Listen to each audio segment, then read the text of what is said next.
Bonsoir, bon, je pense que je suis en direct.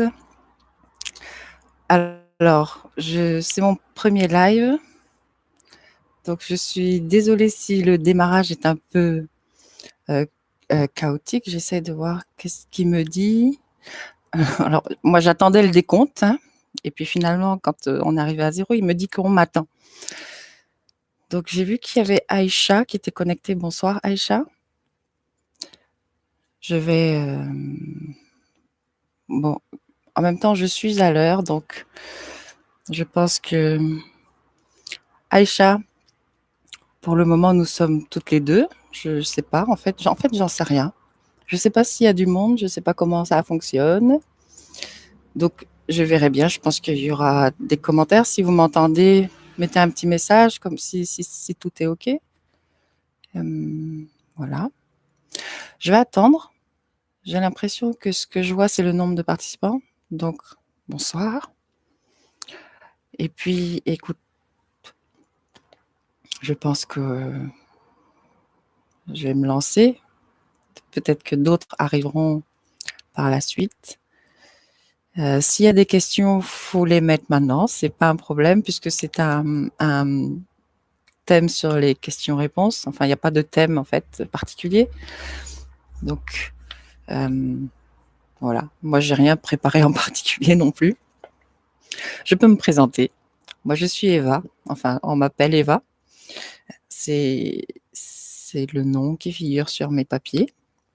Et pendant très longtemps, je n'ai pas supporté ce nom, Eva, parce que, ok, je vois un pouce. Donc ça signifie peut-être que on m'entend, on me voit. Bien. Moi, je suis née en Afrique. Et en Afrique, Eva se dit Hawa. Et pendant longtemps, je ne supportais vraiment pas qu'on m'appelle Eva, mais sans comprendre pourquoi, mais c'était viscéral. Hein. Hawa me convenait à la rigueur, Hawa m'allait même très bien, mais Eva non. Pourtant, c'est la même chose. Hein. C'est Ève, Eva, Hawa. En Afrique, on dit Hawa et Adama pour Adam et Ève. Et bon, jusqu'au jour où je comprenne, il y a 20 ans de ça en arrière, jusqu'au jour où je comprenne que si je ne supportais pas qu'on m'appelle Eva, c'est parce que ce nom m'assujettissait à un certain égrégore, en fait.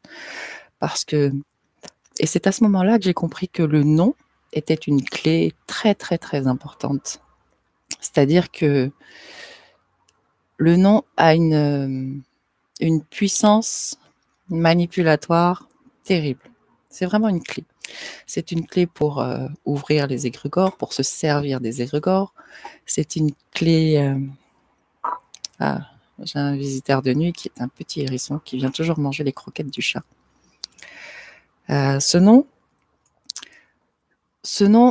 vous voyez, quand vous naissez dans un endroit, on vous donne un nom qui correspond souvent à l'endroit. Et plus que ça, à la religion qui est associée à l'endroit. Si vous naissez dans une famille catholique, vous risquez pas de vous appeler Mohamed. Et si vous naissez dans une famille catholique, vous avez de fortes chances d'avoir 2 prénoms. Et le premier prénom risque d'être quelque chose comme Joseph, Marie, Ève. Toujours un prénom associé à la tradition.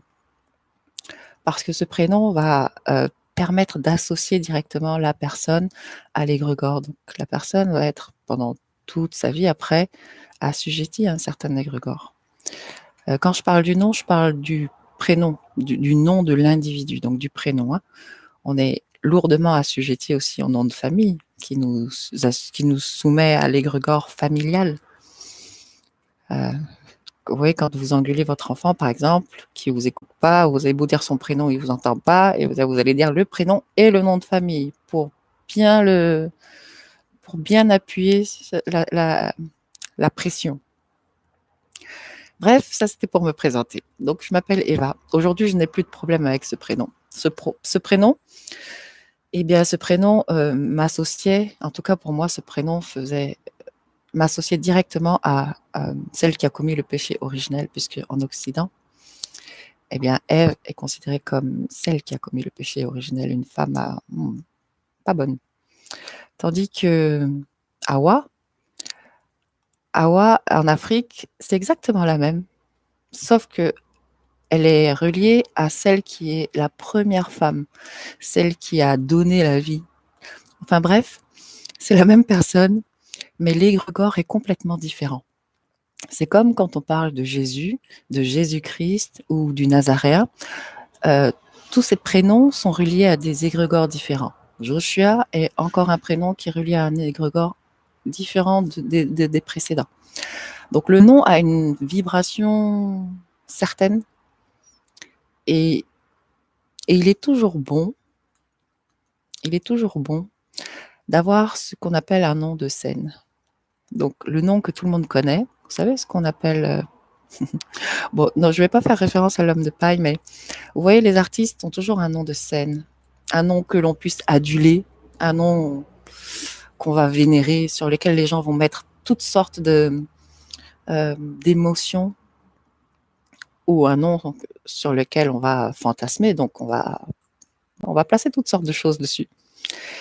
Et bien, ce nom, c'est un nom qui sert vraiment à ça. C'est-à-dire que l'artiste, il a son prénom que peu de personnes connaissent, ou son petit prénom que peu de personnes connaissent. Et une fois qu'il va être sorti de la scène, en fait, il ne pourra plus être atteint par le prénom qu'il utilise sur scène. Vous voyez ce que je veux dire? Donc, il est toujours bon d'avoir un petit prénom dans un contexte intime. Si vous êtes en famille, par exemple, eh bien, il est toujours intéressant que chacun ait son petit nom dans la famille. Euh, les amis en qui vous avez vraiment confiance peuvent connaître ce petit nom. C'est-à-dire que des gens qui ne vont pas utiliser ce petit nom pour vous assujettir, justement pour vous manipuler. Parce que quand on prononce votre nom, vous avez bien souvent, vous aurez du mal à dire non quand on utilise la clé, quand on l'utilise bien aussi. Donc voilà, c'était pour vous parler du nom. Cette chaîne, elle est née parce que à un moment donné où je comprenais certaines choses, j'avais vraiment besoin d'en parler. Bon, j'ai toujours eu besoin d'en parler, hein, mais j'ai très vite compris aussi qu'il n'était absolument pas nécessaire de partager tout ce qu'on comprenait avec les autres parce que les autres ne sont jamais dans la même étape de compréhension que nous. Ils ne sont jamais exactement au même endroit que nous et ils ne pourront jamais, on peut se comprendre parfaitement bien. C'est pourquoi chacun a son propre Dieu d'ailleurs. C'est pourquoi il y a tellement de définitions possibles de Dieu. Si deux personnes, même de la même religion, vous parlent de Dieu, ils parleront forcément de Dieu en fonction de ce qu'ils sont eux. Bon, bref, voilà. Sarah, l'artiste. Bonsoir, Sarah. Est-ce que vous avez des questions? Puisque c'est ça le thème, moi, je pourrais vous parler, mais c'est bien de lancer des sujets. Voilà. Parce que j'ai pas, en fait, personnellement, bon, je ne suis pas une grande bavarde. Cette chaîne est née, donc je vous disais, parce que j'avais besoin d'exprimer des choses. Et comme je ne trouvais pas l'écoute dont j'avais besoin, eh bien, je me suis mise à parler toute seule à ma caméra. Et au départ, ça m'a permis de m'ajuster, en fait. Parce que le fait d'écouter, de réécouter dans un premier temps, je me suis rendu compte que je n'étais pas vraiment dans une écoute active. C'est-à-dire que je parlais, mais je ne m'écoutais pas forcément en même temps que je parlais. Je m'écoutais après coup, ce qui fait une différence dans l'instruction. Et bon, bref, petit à petit, bon, ben sûrement que j'ai pris goût à cet échange d'informations que j'avais avec moi-même. Et puis, je me suis aperçue aussi que ces informations que j'apportais, elles intéressaient d'autres personnes. Elles pouvaient être utiles à d'autres personnes, en tout cas. Donc, pourquoi pas. Mais le premier but de cette chaîne était de pouvoir exprimer certaines choses. Si cette expression résonne chez d'autres, très bien. Après, c'est une instruction essentiellement pour le plan de l'astral, pour les mémoires, afin d'informer que les choses changent.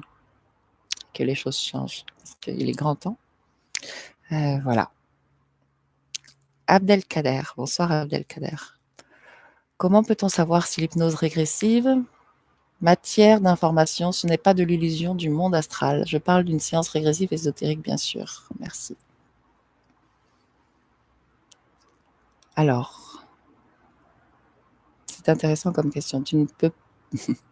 C'est de la matière astrale. Donc, je relise ta question. Comment peut-on savoir si l'hypnose régressive, matière d'information, oui, c'est bien ça le problème, c'est que on considère ces sessions d'hypnose régressive comme des sources d'information. Elles ne sont pas plus des sources d'information qu'un bouquin que tu vas lire ou, tu vois, ou qu'une histoire de Jules Verne, par exemple. Il y a beaucoup d'informations dans les histoires de Jules Verne. Dans une session d'hypnose régressive, nous allons faire un tour sur le plan de la conscience astrale de la personne qui est concernée, de la personne qui fait la démarche de venir régler une problématique. Et nous allons donc entrer dans son plan astral. Le plan astral est constitué d'entités mémorielles, d'archétypes. Et ces archétypes, on va les retrouver chez la majorité des êtres humains. Ce sont les mêmes archétypes. Donc, c'est pourquoi on retrouve autant d'entités qui se ressemblent dans les sessions. Il y a de la réalité, mais cette réalité, elle appartient à la personne qui la vit. Après, une session d'hypnose régressive est utile vraiment pour faire une prise de conscience, faire un basculement de la façon de voir les choses. C'est pas une baguette magique du tout, l'hypnose. L'illusion du monde astral, c'est pas de l'illusion, le monde astral. Le monde astral est une réalité, et une réalité dans laquelle nous vivons. Certains vivent plus que d'autres dans ce plan de conscience qui est tout à fait réel. Et ceux-là, on les appelle ceux qui sont dans la lune. Vous voyez, ils sont plus souvent sur le plan de conscience astrale, même s'ils n'en ont pas conscience. Mais c'est un plan tout à fait réel. Maintenant, il y a l'interprétation des choses aussi. Vous voyez, quand on parle de l'imagination, par exemple, ou de l'imaginaire, l'imagination est un outil qui appartient à l'astral, justement, est un sens de perception lié à l'astral. Donc, très souvent, la problématique, c'est que les gens pensent qu'ils inventent et ils ont du mal à faire la différence. Parfois, c'est de l'invention, c'est-à-dire qu'on va chercher dans les mémoires individuelles pour recréer quelque chose, mais parfois, il s'agit des mémoires collectives, planétaires. Et l'image en action, l'imaginaire, on ne choisit pas comment elle se présente, sous quelle forme. Par contre, elle va toujours être liée à l'astral. Parce qu'on ne peut pas penser à un chameau si on n'a jamais vu de chameau. On ne peut pas l'imaginer, on ne peut pas l'avoir dans notre projection mentale. C'est pas possible. Donc ce n'est pas de l'illusion, c'est bien réel. Sauf qu'il ne faut pas en faire une information réelle. L'information qui sort de là, il ne faut pas en faire une information réelle parce que toutes les informations sont interprétées par notre codage interne, notre programmation propre. Bien. J'espère que j'ai répondu à ta question, Abdelkader. Sinon, repose-la moi sous une autre forme, afin que je précise ou que j'ajuste. Je crois comprendre l'impact du nom sur l'individu. Peut-on y remédier? Eh bien, tu sais, j'ai envie de te dire que si tu mets une paire de chaussures, ou si on t'offre une paire de chaussures plutôt, et que cette paire de chaussures ne te convient plus au bout d'un moment, eh bien, tu changes de paire de chaussures. C'est pareil pour ton nom. Tu n'es pas obligé de changer ton nom de façon administrative et légale. Hein. Ce nom-là servira pour, justement, ce qu'on appelle l'homme de paille. Il servira pour les factures, mais aussi pour les médisances, tu vois, tout ce qu'on pourrait envoyer sur ce nom. Voilà. Si tu as un petit comité intime autour de toi, des gens avec qui tu es très proche, des gens avec qui tu es sur la même longueur d'onde, dans la même vibration, ces gens-là, tu peux les informer que ton nom change, que tu choisis un autre nom. Ou changer la façon dont on prononce ton nom, parce que ça aussi, ça peut jouer. Par contre, ce nouveau nom, il va être en fonction de ta vibration. La façon dont tu vas définir ce nouveau nom va être vraiment en fonction de ta vibration. voyez, quand on change, eh ben, on peut tout changer. Quand on change, quand nos énergies changent, parfois on change de coupe de cheveux, parfois on change toute la garde-robe, et parfois on change de nom. Voilà. Il est même, voilà, recommandé d'avoir un petit nom en comité intime et un nom lié aux égrégores et aux ondes de forme. Gilet jaune, bonsoir. La grande question, comment en es-tu venu à connaître les informations que tu donnes? La grande question, n'est-ce pas? C'est celle qui intéresse beaucoup la partie égoïque, parce que ça permet de se comparer. Ça permet de comparer notre chemin avec le chemin des autres. Ça permet de comparer tout un tas de choses, ou ça permet de s'identifier ou de se désidentifier aussi. Donc, c'est pas très important. En réalité, moi-même qui je suis, mon histoire, c'est absolument pas important. Maintenant, ce que je peux vous dire, c'est que à travers la génétique de ce corps, il y a une transmission qui remonte à l'ancienne Égypte, à travers la génétique du corps. Ensuite, mon apprentissage, je pense qu'il y a 2 chemins possibles. Il y a le chemin de la génétique et il y a le chemin initiatique.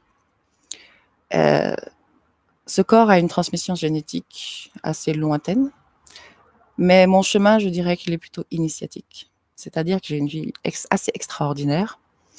Et par extraordinaire, j'entends une vie qui m'a fait, qui m'a obligée, qui m'a amenée malgré moi, puisque l'évolution se fait de toute façon malgré nous, par des initiations du coup. Eh bien voilà, moi je dirais que mon chemin est plutôt initiatique, ce qui fait que je vous parle ce soir. Voilà, gilet jaune. As-tu visité l'astral comme le font les personnes qui évoquent les sorties de corps? Alors moi, j'ai jamais été intéressée par toutes ces choses-là. Je n'ai jamais été intéressée par tout ce qui est spiritualité. Et je vais vous dire pourquoi, c'est très simple, parce que j'ai baigné dedans, en fait. Je suis née en Afrique. C'est pas très important, mais ça explique, en fait. Pour moi, ça explique ceci. Je suis née en Afrique et j'ai grandi en Afrique. En Afrique, toutes ces choses-là sont très, très, très courantes. J'ai envie de vous dire que il est rare de trouver une famille qui n'a pas son marabout. Et j'étais vraiment écœurée par toutes ces choses-là. Je comprenais beaucoup de choses malgré moi à travers toutes ces choses-là, et du coup, je n'ai jamais été attirée par tout ce qui est occulte, tout ce qui est spiritualité. Et l'astral, pour moi, ce sont des notions que, bon, j'en parle aujourd'hui, mais effectivement, ce sont des choses que j'ai visitées, mais que je ne savais pas. Je ne savais pas ce que je visitais, en fait. Voilà. Alors, j'appelle pas ça sortie de corps. Par contre, je n'ai jamais appelé ça sortie de corps parce que tout se passe dans le cerveau. Hein. Il y a pas de, il y a des extra-conscientisations, c'est-à-dire qu'on déplace le centre de conscience. La seule chose qui sort du corps, c'est le corps vital qui peut se décaler du corps physique. Mais sinon, on est bien là. On est bien là. Oui, moi je dirais qu'on a des extra-conscientisations, des projections de conscience aussi, ce qui n'est pas tout à fait pareil. Alors, je porte Aïcha, oui, tu portes le nom de la femme du prophète, comme ma grand-mère et mon arrière-grand-mère décédée. Je vous laisse deviner. Oui, Aïcha, tu es liée à un bel égrégore et libre à toi de te servir de cet égrégore, déjà, d'une part. Vous savez que les égrégores, à chaque fois que vous avez fait une prière, vous avez placé votre énergie dans un égrégore. Et vous ne vous servez absolument pas de cet égrégore lorsque vous faites ça. Par contre, vous pouvez vous servir de cet égrégore en vous servant de votre nom, qui est une clé. Évidemment, il faut avoir des raisons intelligentes de se servir d'un égrégore, sinon vous ferez forcément manipuler par cet égrégore. Si vous vous servez d'un égrégore dans un but égoïque, vous vous ferez manipuler par l'égrégore. Mais se désassujettir de l'égrégore, c'est tout à fait possible aussi Par des mini prises de conscience. Par des mini prises de conscience.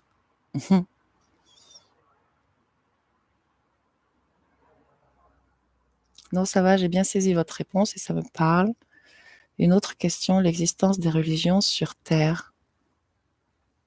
Était-ce une circonstance logique par rapport au développement de la conscience? Ou c'est le plan astral? Ok, ok. Alors, l'existence des religions sur Terre.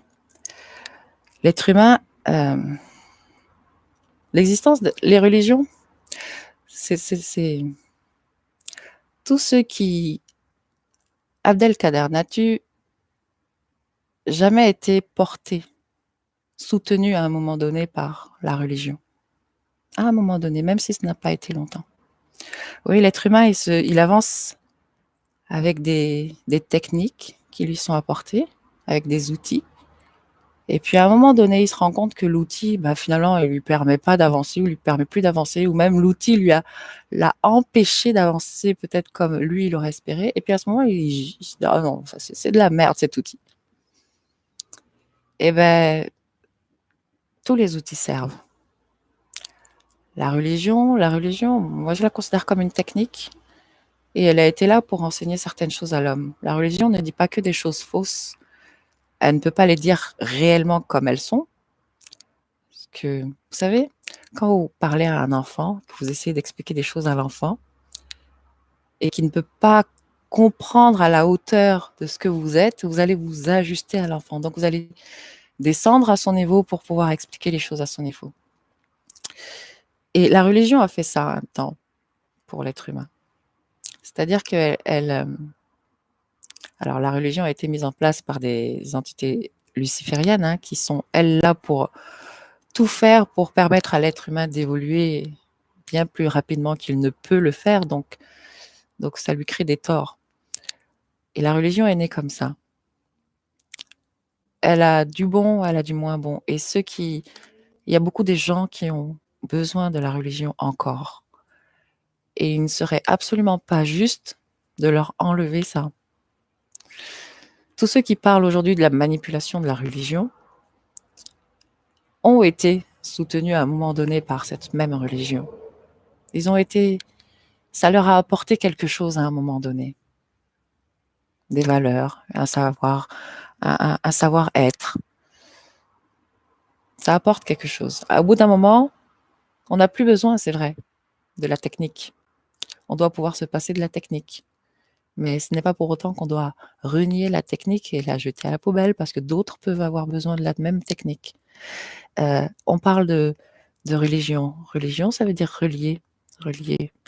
C'est là pour ça, pour apprendre l'homme à se relier. Mais l'être humain doit se passer de technique pour se relier. Le yoga, c'est pareil. Il s'agit de technique pour apprendre à porter certaines choses à l'humain. Mais l'être humain doit pouvoir se passer du yoga à un moment donné. Et celui qui pense qu'il a atteint certains états et qui se retrouve dans certaines situations, ou bien alors on lui enlève la technique et à ce moment-là, il ne peut plus rien faire, il est complètement dépendant de la technique à ce moment-là. Voilà ce que je peux te dire par rapport aux religions. Les religions, elles servent. Elles servent. L'être humain n'était pas prêt pour certaines choses parce qu'il n'avait pas de plan mental, par exemple, à un moment donné. Donc, il était soumis aux archétypes de l'astral, aux mémoires.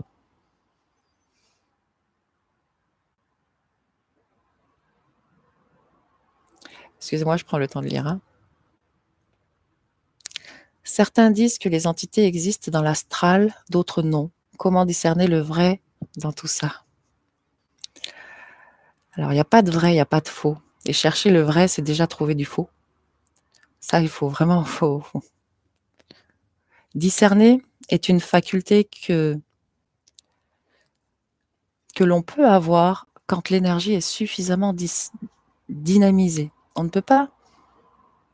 C'est facile de parler de discernement, mais le discernement n'est pas donné à tout le monde. Tout le monde n'a pas l'énergie suffisante de discerner. Et on discerne quand on peut discerner. On comprend une chose quand il est le temps de la comprendre, cette chose.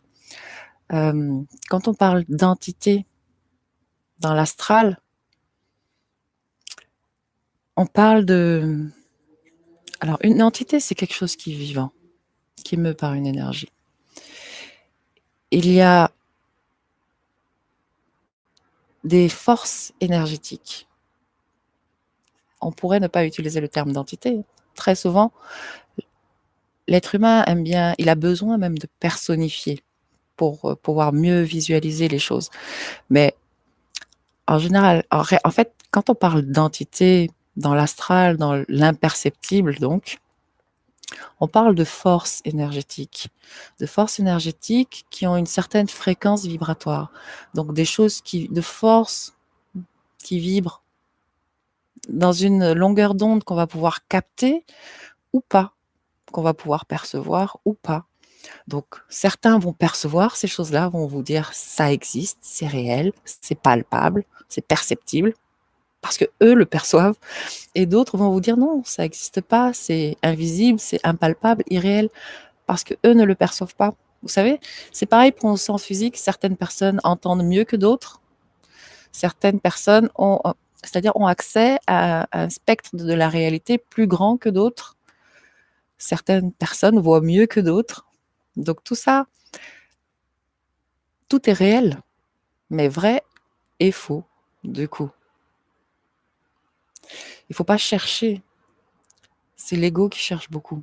C'est l'ego qui cherche beaucoup parce qu'il a besoin de s'accrocher à des choses.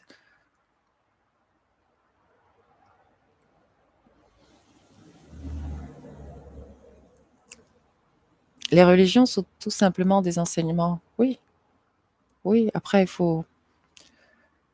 Vous savez, quand on est petit, on apprend certaines choses. Et puis en grandissant, on comprend différemment. Et puis on avance, mais c'est pas pour autant qu'on renie tout ce qu'on a appris avant.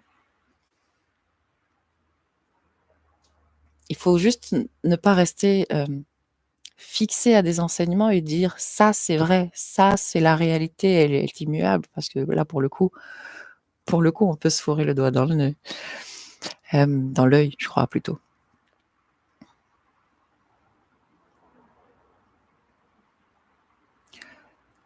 Est-ce que le travail est utile de réalisation spirituelle?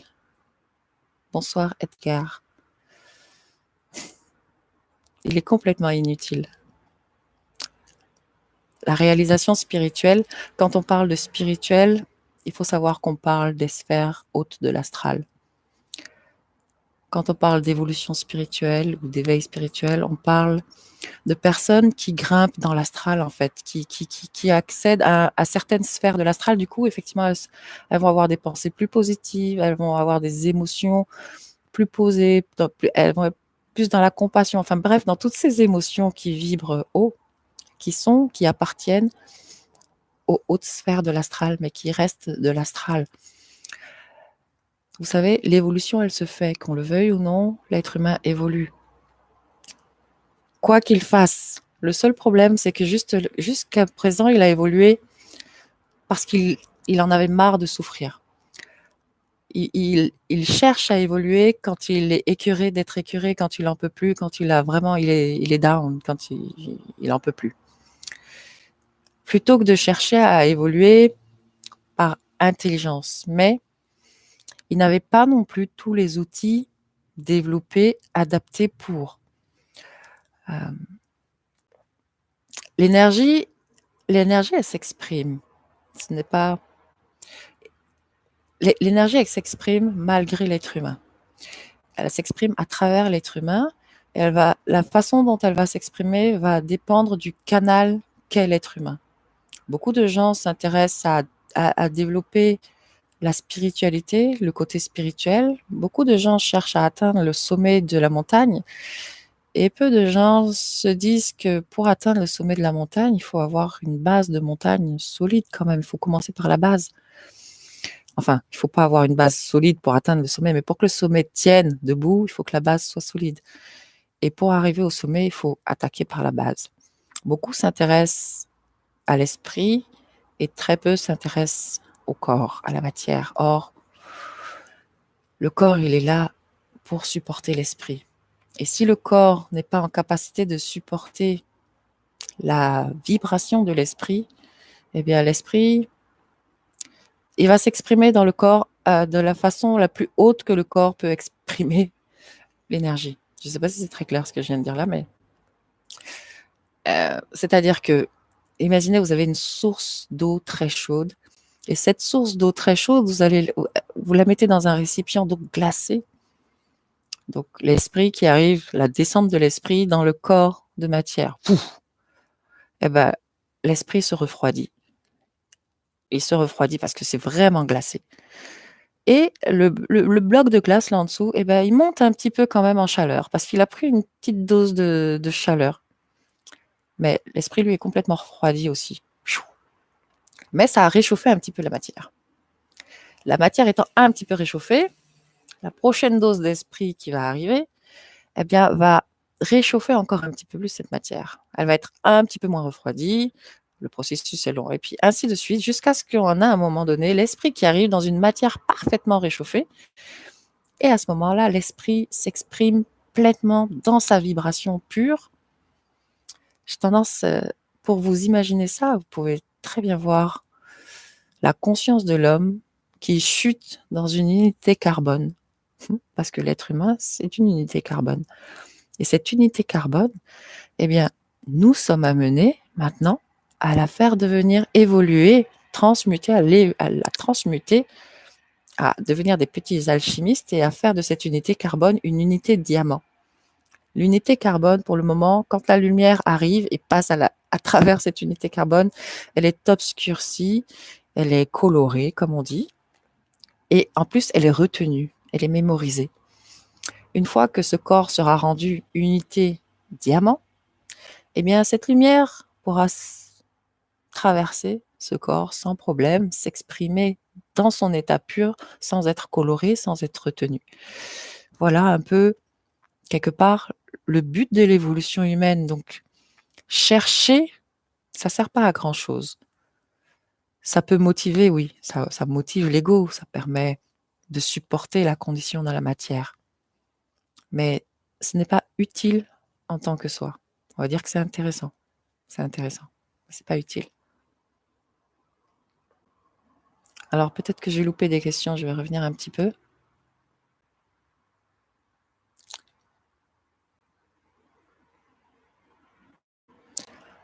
Bonsoir Mangaela. Et la manga, oui, je sais pas. Je dessine et maintenant mon travail, c'est de faire des fresques murales dans les rues. Alors je veux savoir le côté subtil qu'apportent les dessins quand je mets un message et des symboles particuliers. Je veux savoir. Ça, c'est une drôle de formulation pour une question. Eh bien, je pense que c'est j'aimerais savoir que tu voulais maintenant. Parce que en fait, la question, elle arrive d'une manière qui m'oblige et du coup, la seule réponse que j'ai envie de dire, c'est non. Tu ne sauras pas par moi. Les messages que tu vas transmettre. Alors, attends, que je te relise du coup.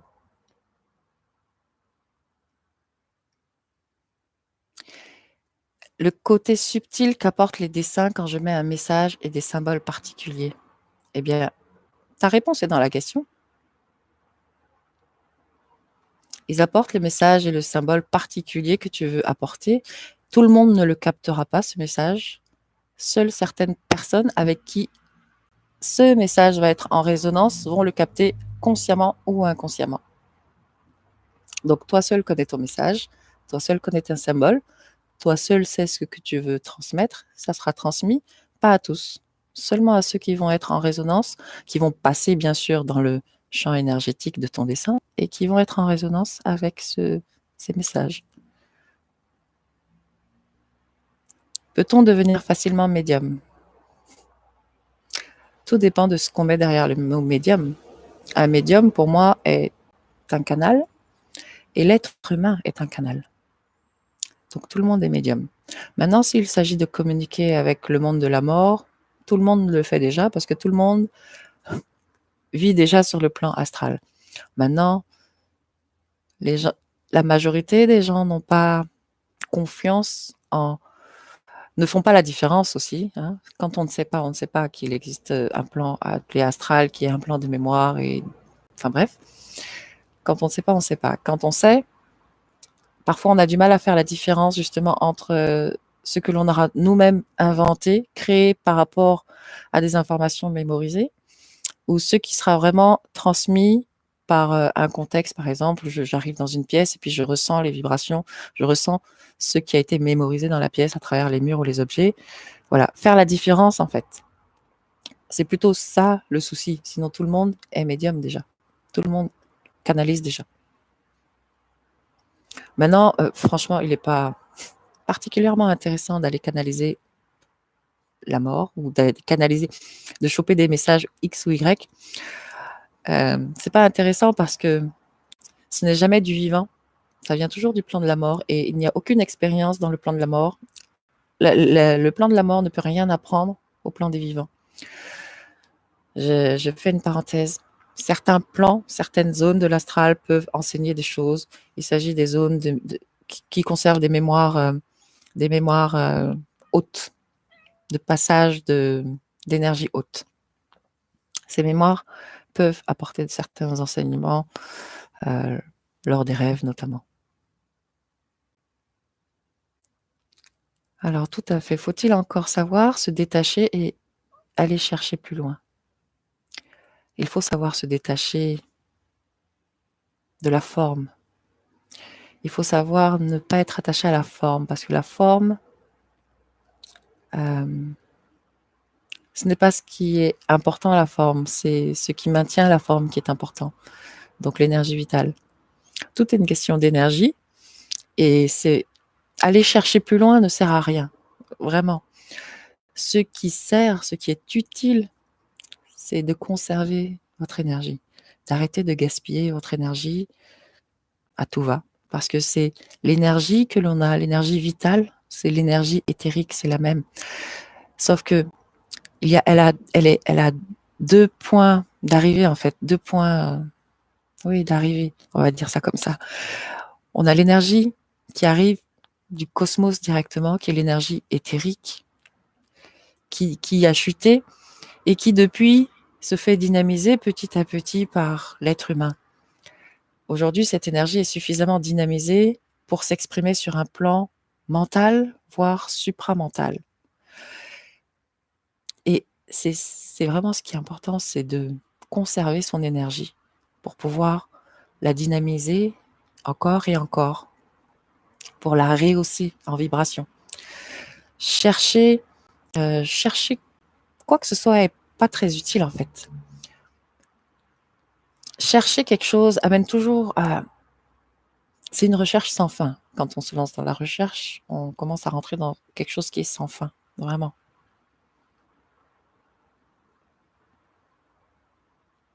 Alors, je vois « Ah, merci » de la part de Edgar. Je ne sais plus trop à quoi j'ai répondu, Edgar, pour que tu me dises « Ah, merci », mais je tiens à rappeler qu'il ne faut pas me croire.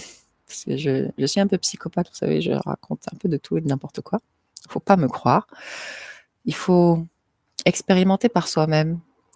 Et quand je dis quelque chose et que ça résonne en vous, c'est pas parce que je l'ai dit, c'est parce que vous êtes en capacité d'entendre ça et de capter ça. Moi, je n'ai rien à voir là-dedans. Que ce soit moi qui le dise ou quelqu'un d'autre, c'est pareil. Si vous êtes en capacité d'entendre et de raisonner avec ce qui est dit, c'est uniquement grâce à vous. Et non grâce à la source d'information. Mais je le dis vraiment, c'est important parce que quelle que soit la source d'information, parfois, on a l'impression de capter des messages d'être supérieur ou de choses comme ça. Ben, sachez que c'est toujours grâce à vous que vous pouvez comprendre ce que vous comprenez. Jamais grâce à qui que ce soit d'autre. C'est vraiment important à saisir parce que l'entité dite supérieure qui va venir vous visiter, je me comprends, elle ne pourra s'exprimer à travers vous que par ce qui vibre le plus haut en vous, si elle est supérieure à vous. Donc finalement, elle ne sera que égale à vous. Parce que si elle s'exprime malgré tout, alors que vous n'êtes pas en capacité de recevoir sa vibration, elle vous crame. Or, une entité dite intelligente ne fait jamais ça. Jamais. Donc c'est toujours en fonction de votre niveau d'énergie que vous comprenez les choses. Le travail, c'est plutôt d'être présent alors. Eh bien, il n'y a pas de travail. L'existence, c'est de la présence, oui. C'est ça. En ce moment, je vois que mon mental se dissocie de mon ego et je ressens beaucoup de paix. Quel est ce processus? Alors, c'est un processus manipulateur de l'astral. Parce que le mental est une mécanique de l'ego, est une mécanicité qui est liée à l'ego. Donc, si le mental se dissocie de l'ego, c'est très certainement quelque chose qu'on essaye de te faire croire.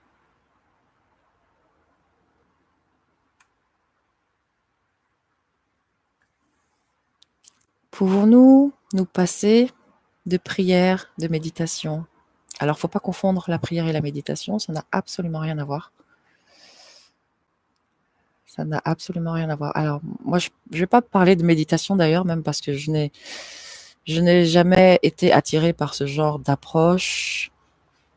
Pour moi, la méditation, c'est quelque chose qui est permanente, en fait. Enfin, quand on parle de l'état méditatif, ça devrait être un état qui est permanent, c'est-à-dire un état d'attention complète à tout ce qui se passe autour de nous, à la réalité autour de nous. Et quand je parle de réalité, évidemment, la réalité n'est pas la même pour tous. Et puis, elle change d'une seconde à l'autre. C'est-à-dire que là, pour moi, ma réalité, c'est tout ce qu'il y a devant moi, tout ce que mes yeux perçoivent. On va dire ma réalité limitée là pour le moment à mes sens physiques. Tout ce qui est derrière moi, bien que je le vois là à travers l'écran, mais si je n'avais pas d'écran devant moi, tout ce qui est derrière moi déjà n'est pas réel pour moi, n'existe pas. Donc l'état méditatif, c'est de prendre conscience, mais en fait c'est d'être dans l'état de conscience de cela à chaque instant, plutôt. C'est l'état naturel de l'être humain, l'état méditatif, pour moi. Maintenant, je ne vais pas parler des techniques de méditation parce que ce ne sont pas des choses que j'aborde. On pourrait parler de relaxation, sinon, plutôt. Pour moi, ce sont des techniques de relaxation et ça, l'être humain en a besoin, beaucoup. Et ce n'est pas du tout comme la prière. La prière, c'est vraiment donner de l'énergie à un égrégore.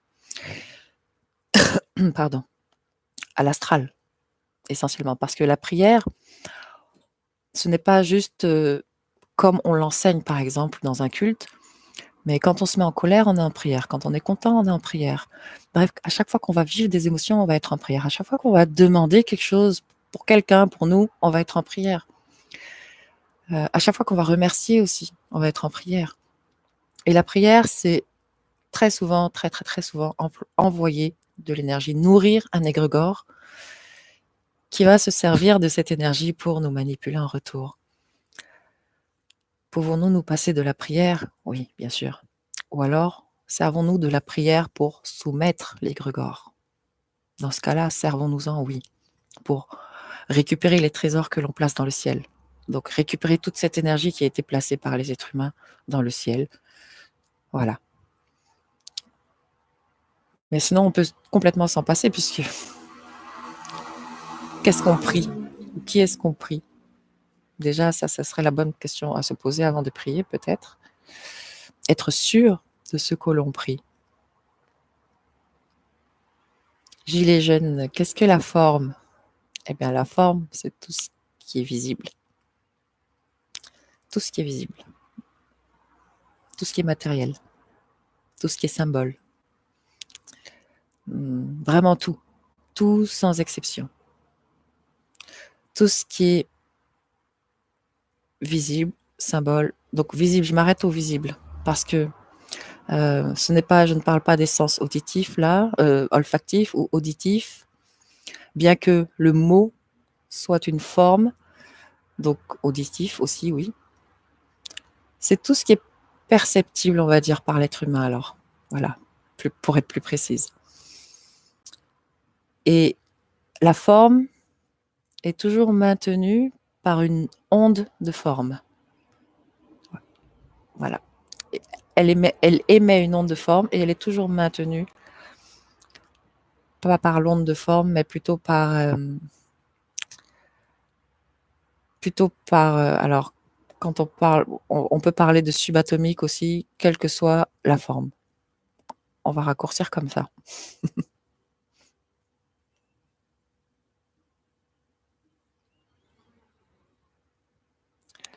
Je ne suis pas là pour faire une conférence, hein, donc c'est pourquoi je fais des réponses courtes. Après, s'il faut que je rentre plus profondément dans un sujet, je peux le faire, prendre le temps de le faire. Mais là, et bon, voilà. Il est 23h15. Très bien. Penses-tu que les religions sont une prison? En mode voile noir sur les yeux, qui nous empêche de découvrir ce qu'il y a à découvrir. Non, non, ce n'est pas. La religion est une technique. Pensez-vous que le yoga soit une prison? Pensez-vous que, je sais pas, la méditation, justement, comme il a été cité, soit une prison? Non, ce ne sont pas des prisons. C'est l'homme qui s'emprisonne dans des choses. C'est l'homme qui s'emprisonne. C'est la réelle prison n'est pas les techniques apportées à l'être humain, sinon l'ego de l'être humain. L'ego, il est toujours en recherche. Alors l'ego, c'est l'outil qui se prend pour le maître, et il est toujours dans une recherche de satisfaction, dans une recherche de plaisir, de bien-être. Il veut être heureux, il veut le bonheur. Et il est toujours dans une fuite de tout ce qui est mal, en fait, qui est douloureux. Et c'est lui qui crée vraiment des conflits intérieurs. Vraiment, vraiment. Donc l'ego, on pourrait en parler longtemps, longtemps, longtemps, mais trop longtemps, justement. Mais les religions, non, elles sont une prison tant que, on est nous dans des croyances bêtes et idiotes. Mais à un moment donné, encore, je le redis, à un moment donné, on n'a pas d'autre choix, en fait, que de commencer à se poser des questions. Parce qu'à un moment donné, on le sait tous, hein, enfin, on le sait tous. Alors, personnellement, je ne suis rattachée à aucune religion de par moi-même. Par contre, de par mon éducation, eh bien, je suis rattachée à l'éducation, à la religion catholique, à la religion musulmane et à d'autres parce que j'ai aimé à une époque aller lire ce qu'on appelle les livres sacrés pour comprendre pourquoi autant de monde vénérait ce genre de texte. Donc personnellement, je ne suis pas rattachée aux religions, et pendant longtemps aussi, euh, je ne voulais surtout pas qu'on me rattache, même si j'ai expérimenté. Hein. J'ai expérimenté parce qu'il faut bien pouvoir échanger. J'aime l'échange, j'aime comprendre. Donc j'ai expérimenté, mais je posais beaucoup trop de questions à chaque fois. Et ça ne tenait jamais très longtemps pour moi, en fait. Donc après, peut-être comme je n'ai pas été dans une croyance pure et dure, je ne me sens pas comme si j'avais été manipulée. Et je pense que c'est là où il y a un piège, justement, c'est quand on est dans des croyances pures et dures, à un moment donné, quand la croyance tombe, parce que la croyance, elle est amenée à tomber, vraiment, à un moment donné, que cela mette 1 an, 2 ans, 20 ans, 200 ans ou 2000 ans, elle tombe. Donc, quand ça tombe, si on est vraiment beaucoup accroché, ça fait mal. Ça fait des chocs dans l'ego qui nous empêchent de découvrir ce qu'il y a à découvrir. Non, non, vraiment, c'est nous. Tant que nous ne voulons pas voir, il y a beaucoup de choses qu'on ne veut pas voir parce que ça fait mal. Hein.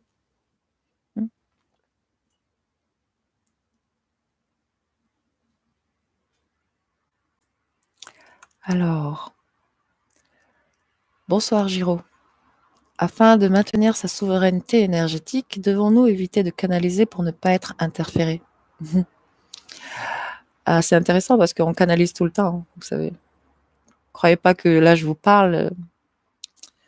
Alors, c'est pas, ça pourrait être une partie égoïque effectivement qui parle, mais sachez que même là, qui que ce soit qui s'exprime, et quelle que soit la façon dont cette personne s'exprime, c'est toujours l'énergie qui s'exprime à travers cette personne.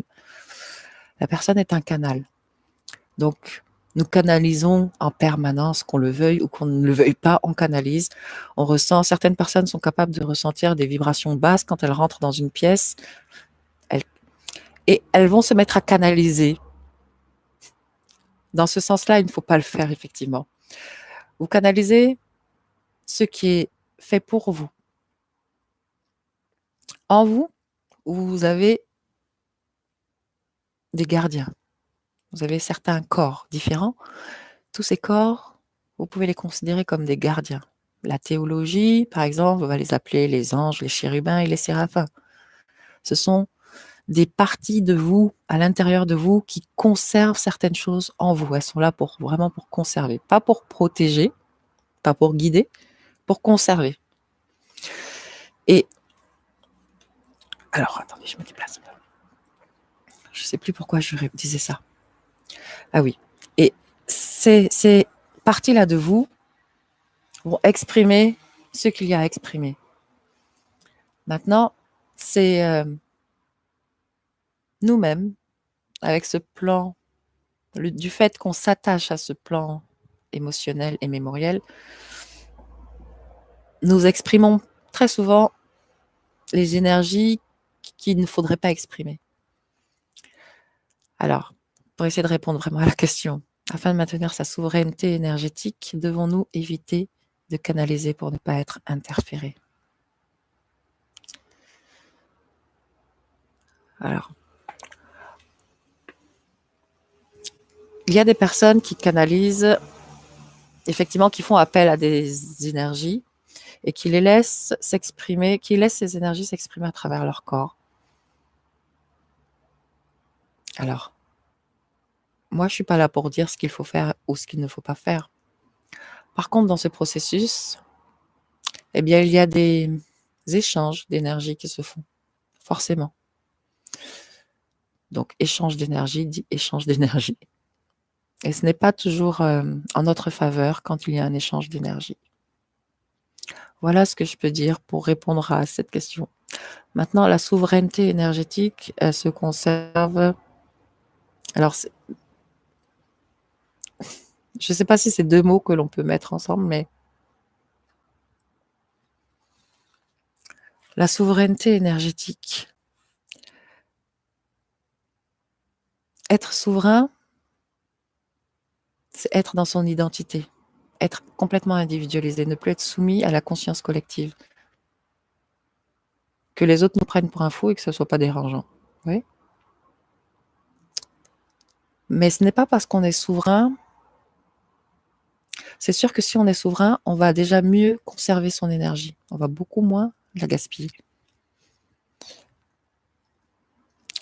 Donc, souveraineté énergétique, oui, on pourrait dire ça. Maintenant, canaliser ou ne pas canaliser, vraiment, moi, je n'ai pas à dire ce qu'il faut faire ou pas faire, encore une fois, mais voilà. Dans la canalisation d'énergies qui ne sont pas censées être canalisées, eh bien, il y a toujours un échange d'énergie qui n'est pas en notre faveur. Voilà.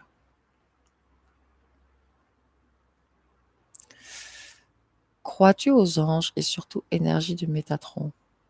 Alors, tout dépend de ce qu'on met derrière le mot ange. Parce que comme je viens de le dire, en nous, il y a des mécanismes gardiens, des mécanismes qui sont là pour faire en sorte que les choses évoluent comme elles doivent évoluer. Et ces mécanismes sont appelés par certains chérubins, anges, archanges, séraphins. Donc, je sais qu'il y a des mécanismes et je sais que certains les appellent comme ça. Énergie de Métatron, encore une fois, voilà, là, oui, l'être humain met toujours une personnification derrière une force énergétique. Pour moi, il y a des forces énergétiques, des phénomènes énergétiques en exerce, en mouvement. Et tous ces phénomènes énergétiques sont permis. Ils servent tous.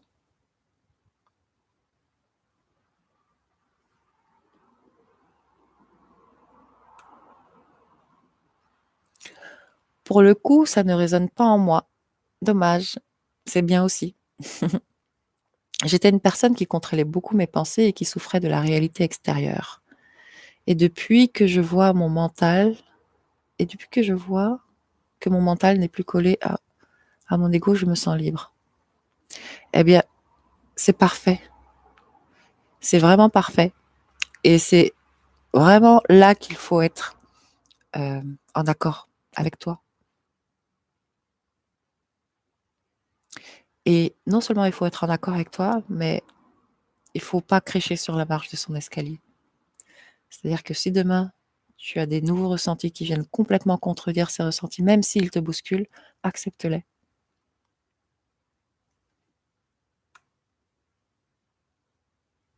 Sommes-nous réellement libres? Oui et non. Tout dépend de ce qu'on met derrière le mot libre. Nous sommes en interaction avec tout le monde extérieur autour de nous, tout celui qu'on croise en tout cas au moment où on est quelque part, on est en interaction avec l'extérieur. Et vraiment tout dépend de ce qu'on met derrière le mot libre. Nous avons été libres de venir, de faire cette chute. La conscience de l'être humain a été la seule des consciences à accepter cette chute.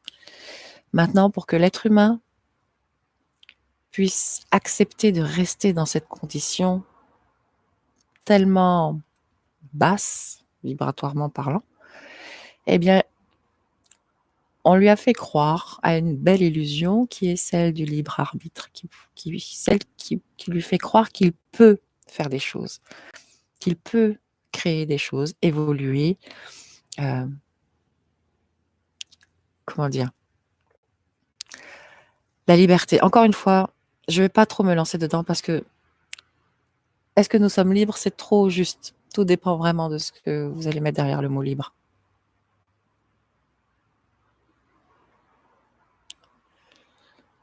Pensez-vous que des êtres bienveillants puissent nous faire passer des messages? Plume, forme de cœur. Vous parlez de messages extérieurs, donc comment on appelle ça? Des synchronicités ou je sais pas quoi là. Alors, moi je pense que l'être humain veut voir des messages partout. Les êtres bienveillants,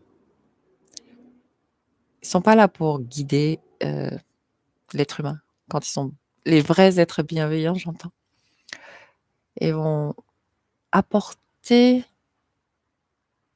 des petites informations à l'être humain en fonction de la capacité de l'être humain à recevoir ces informations.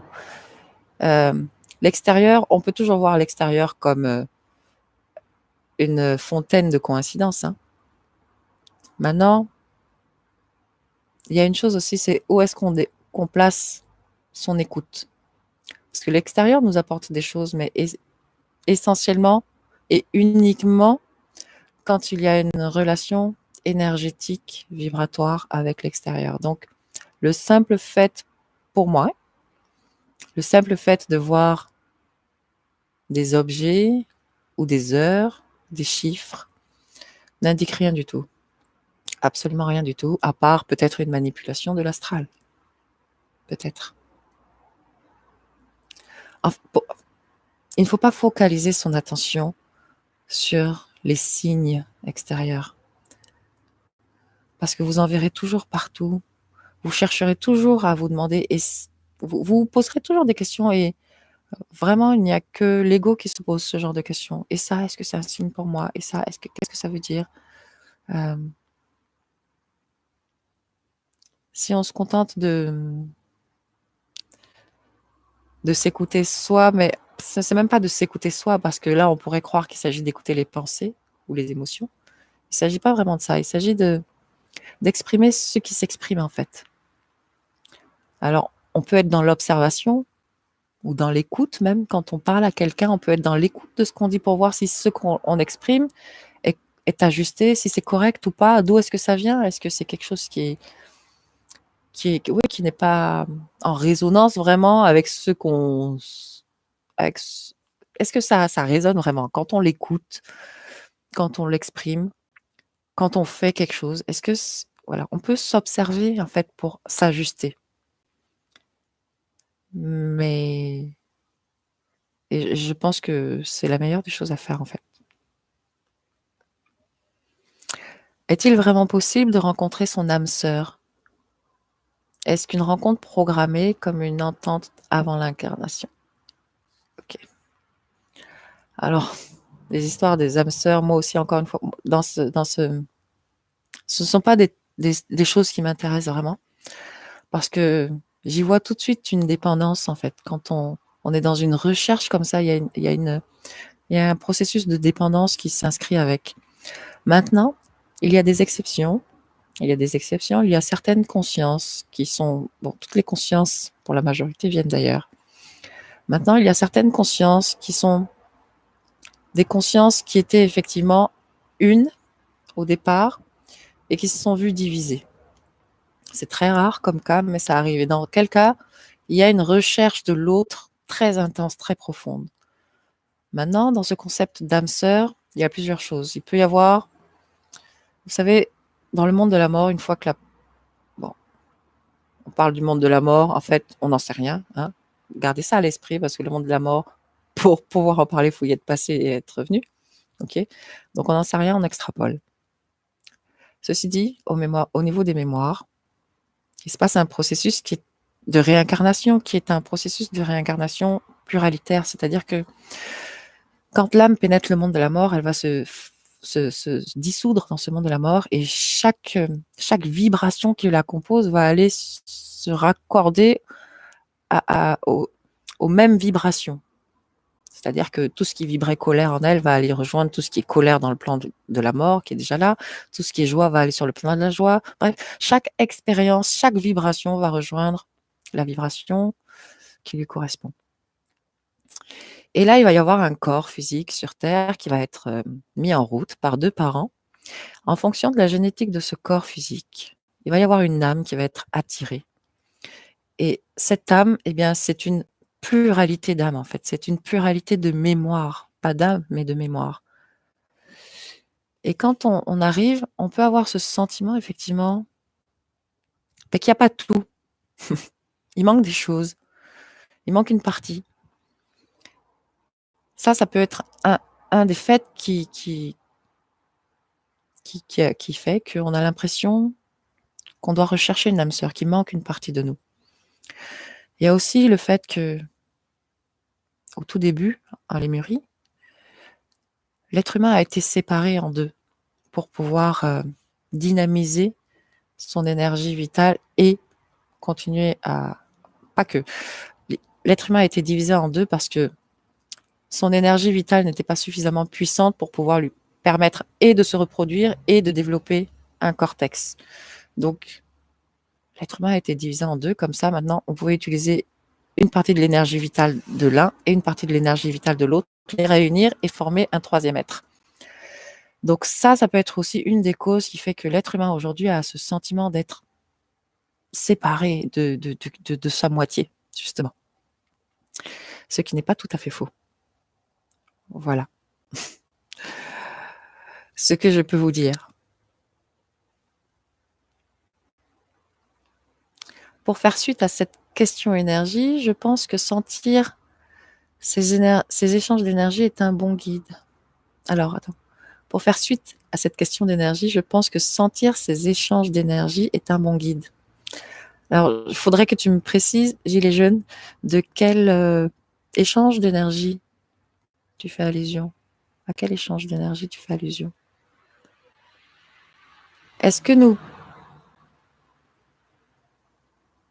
Alors, pouvons-nous faire des choix conscients? Enfin, est-ce que nos choix viennent de nous, enfants? Est-ce qu'ils peuvent venir de nous déjà?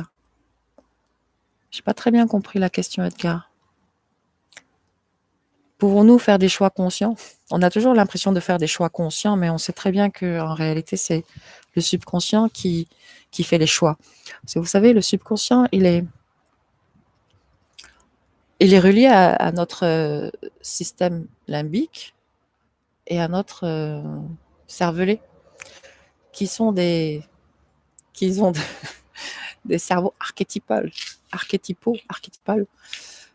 Et, enfin bref, quand il se passe quelque chose, quand on reçoit une information, cette information, elle est transmise par un chemin très raccourci au cerveau limbique.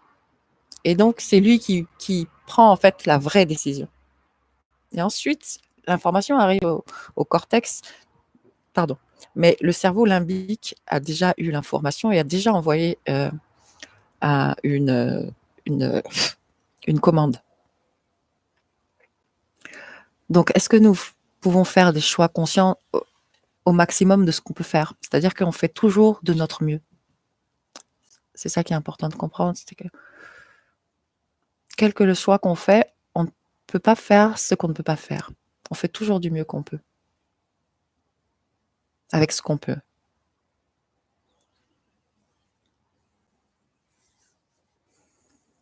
Souveraineté énergie. Oui, d'accord. Par rapport aux entités, donc, je vais revenir un peu en arrière parce que pour bien resituer. Ok. Afin de maintenir sa souveraineté canalisée pour ne pas être interféré. Ok. Alors, je fais une différence entre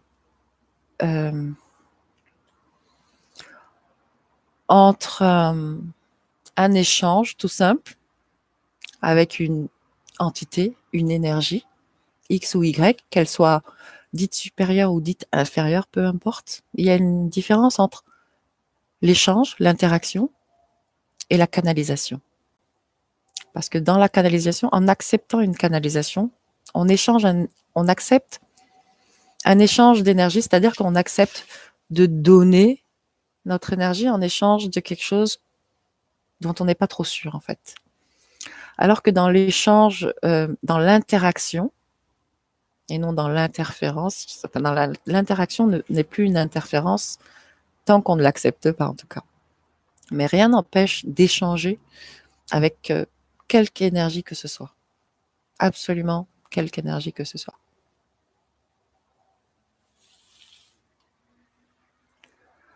Alors, finalement, on peut dire que l'on est constamment manipulé. Alors, c'est quoi le but de la vie terrestre? Alors, on est constamment manipulé pour le moment, oui. On se laisse manipuler aussi parce qu'on a très souvent peur de l'inconnu. On préfère rester sur des bases connues, même si ces bases sont douloureuses. On ne veut absolument pas voir nos repères bouger. Ça, en fait, c'est pas qu'on ne veut pas, c'est que parfois c'est au-delà des capacités de l'ego. Il faut que l'ego soit vraiment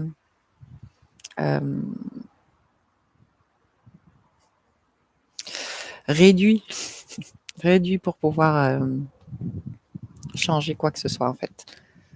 Alors donnez-moi une seconde, j'arrive tout de suite.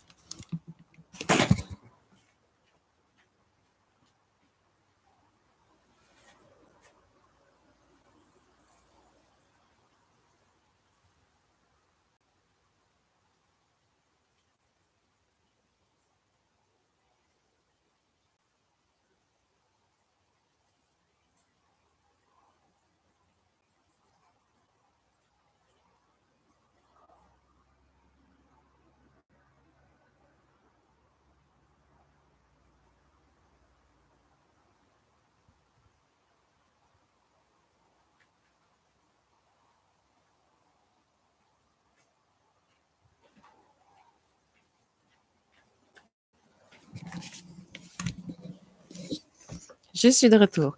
Désolée, mais on ne fait pas attendre une envie pressante. C'est pas très bon. Alors, finalement. Alors, c'est quoi le but de la vie terrestre? Le but de la vie terrestre, pour faire très très court, c'est d'arrêter l'expansion de l'univers. C'est d'arrêter la descente de l'énergie, en fait. De faire en sorte que l'énergie arrête son involution. Vraiment, c'est de permettre à. Alors, pour parler dans des termes plus populaires, c'est de permettre à Dieu d'être présent sur Terre.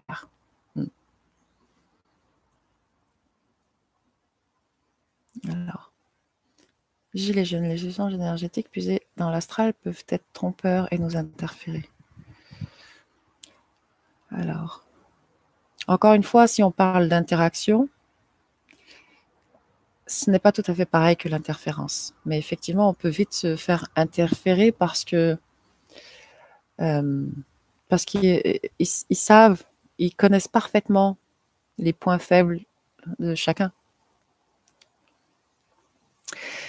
Et quand on n'est plus assujetti, quand on ne peut plus être atteint par le bas astral, c'est le haut astral qui va tout faire pour nous atteindre. Et quand on commence à être inatteignable par le haut astral, alors là, ils vont se servir de notre entourage, ils vont tout faire pour que on ne s'éloigne pas trop de cette conscience collective.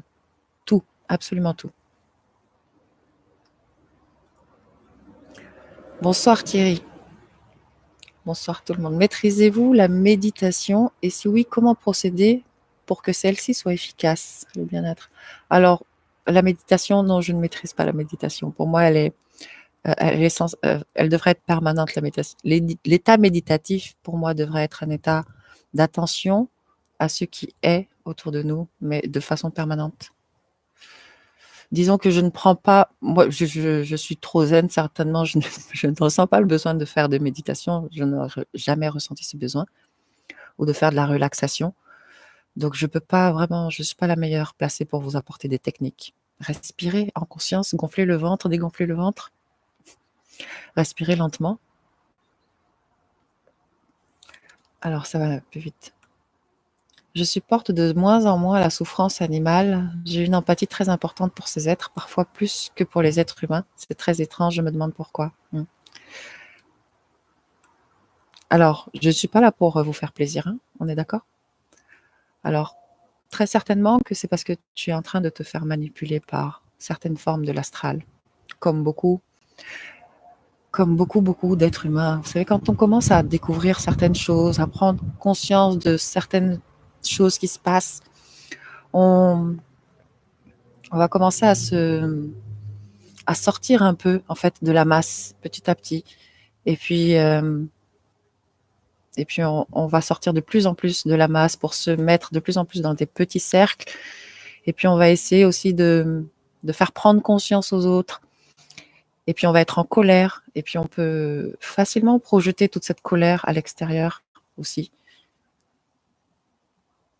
Alors, la souffrance animale.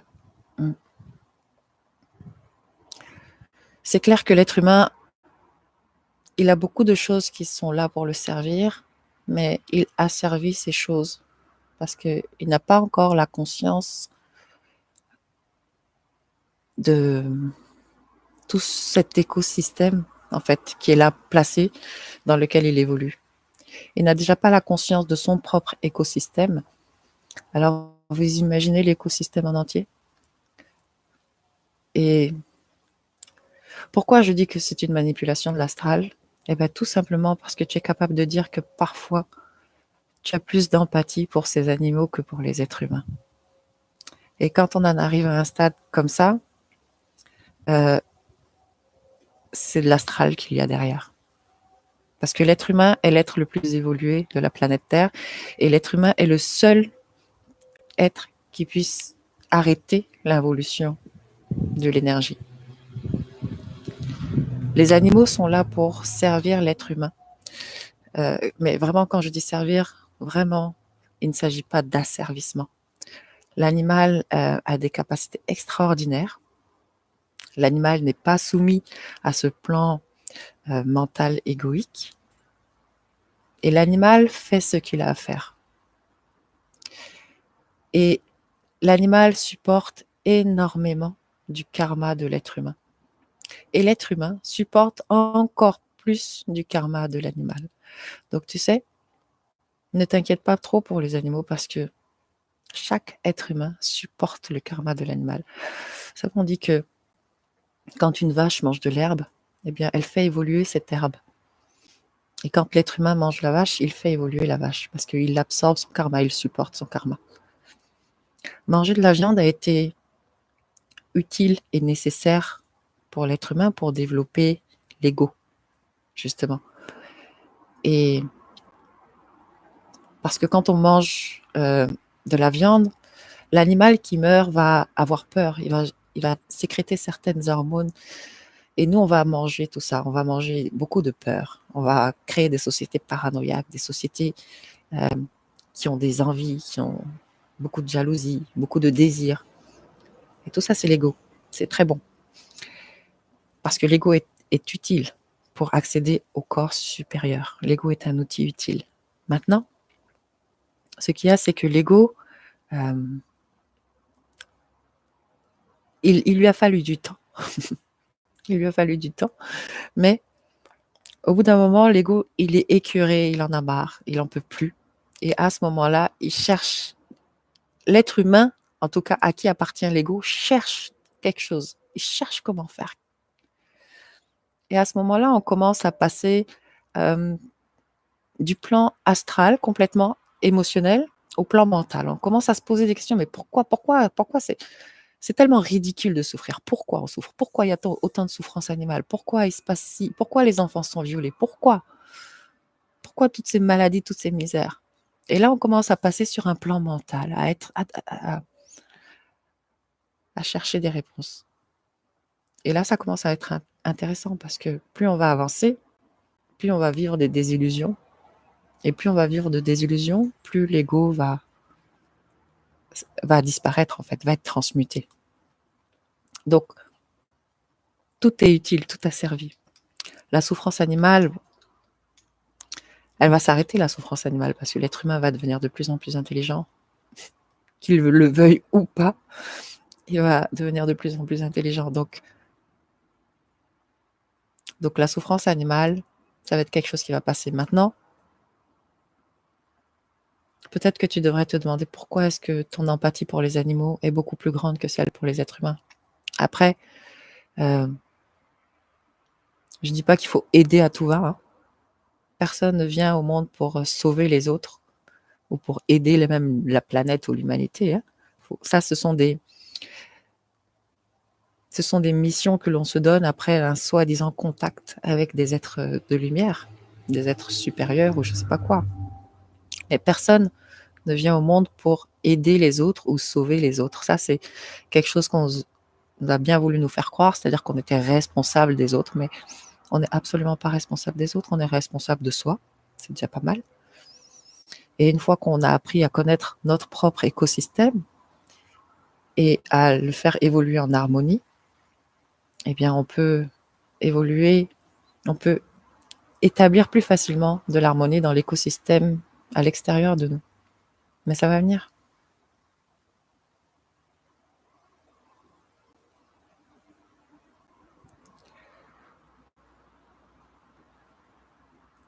Très souvent aussi, l'être humain, il se dit que l'animal, il vit tout comme lui. L'animal n'est pas du tout comme l'être humain. Il ne vit pas les émotions comme l'être humain. Certains, oui. Ceux qui sont très proches de l'être humain, notamment le chien, qui est un très grand capteur pour la psychologie de l'être humain. Il est là pour vraiment supporter. Mais la majorité, ils ont des émotions, mais ils ne les vivent pas comme l'être humain pourrait les vivre.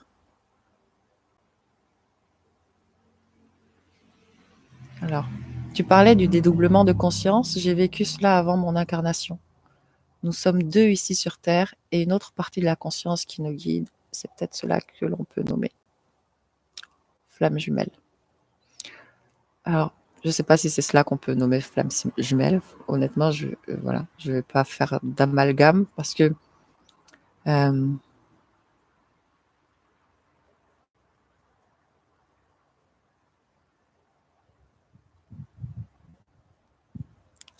alors, ok.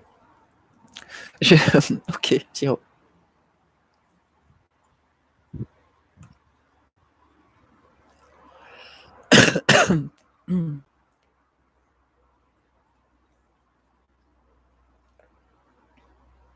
Peut-on dissoudre l'ego? Alors, j'espère que je n'ai pas zappé de question. Excuse-moi. Peut-on dissoudre l'ego comme certains courants du yoga le préconisent? C'est une drôle de question. Parce que la partie qui veut dissoudre l'ego est justement l'ego. Donc c'est une drôle de question, Nadia.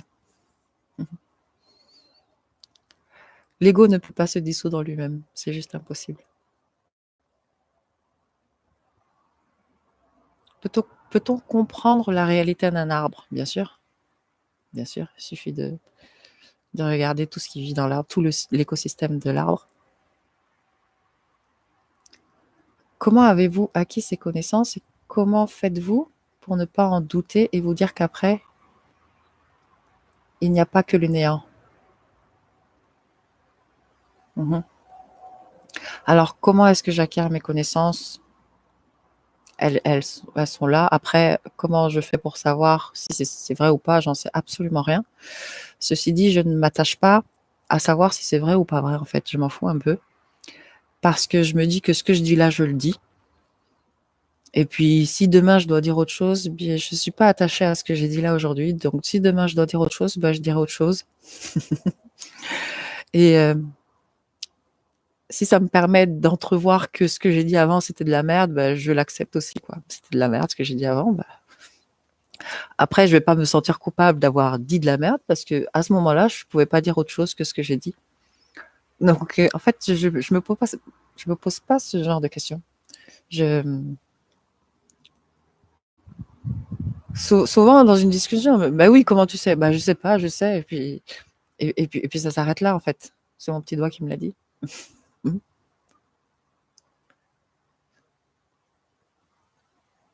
Si on veut, après, comme je l'ai précisé au début, mon parcours est quand même beaucoup initiatique. Il y a une transmission génétique à travers ce corps dont je me sers aujourd'hui. Parce que aujourd'hui, j'ai conscience de comment le faire. Je m'en servais avant sans avoir conscience, mais aujourd'hui, comme j'ai conscience des mécanismes, je peux le faire à mon gré. Maintenant, quand je le fais, quand j'utilise la génétique, par exemple, de ce corps pour avoir de l'information, j'ai conscience que l'information que j'acquiers est de l'information archétypale, mémorielle, et qu'elle n'est pas très intéressante, très utile du moins. Elle est intéressante, ce sont des histoires, mais elle n'est pas utile. Ce sont des balades, quoi. On va dire que c'est pour faire voyager. C'est partir au pays de l'imaginaire. Au pays, comment on dit? Au pays de nulle part, on dit dans Peter Pan. Au pays de Fantasia. Alors, si on veut se détacher davantage de l'ego, il faut se détacher de la société, surtout du boulot. Alors, comme c'est une affirmation, a priori, je ne vais pas y répondre, il n'y a pas lieu que j'y réponde. Je vais juste préciser que la société, c'est nous. C'est les êtres humains qui composent la société. Donc, on peut en vouloir à la société.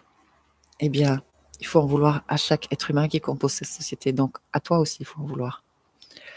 Eh oui, parce que la société est une entité dont nous sommes composés, de la même manière que notre corps est une entité qui est composée de cellules.